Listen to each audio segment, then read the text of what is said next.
अस्सलामुअलैकुम वरहमतुल्लाहि वबरकातुहू। नाकाम लोगों की पहचान। हर वक्त एतराज़ करते हैं, हर मामले में ख़ुद को हकदार समझते हैं। उनको ख़ुद समझ नहीं आता कि वो क्या चाहते हैं।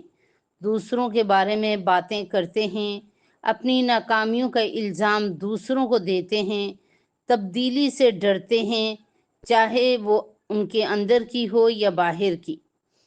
अपनी सोच को मुकम्मल समझते हैं, यानी ख़ुद को परफेक्ट समझते हैं। बेमकसद ज़िंदगी गुजारते हैं, दूसरों से इल्म छुपाते हैं, समझते हैं उनको सब मालूम है, दूसरों की नाकामी पर खुश होते हैं। इन आदात से हमें अपने आप को बचाना चाहिए और दूसरों की कामयाबियों पर खुश होना चाहिए कि अल्लाह ने उनके मुक़द्दर में ये लिखा था। हर एक से अपना मुकाबला नहीं करना चाहिए।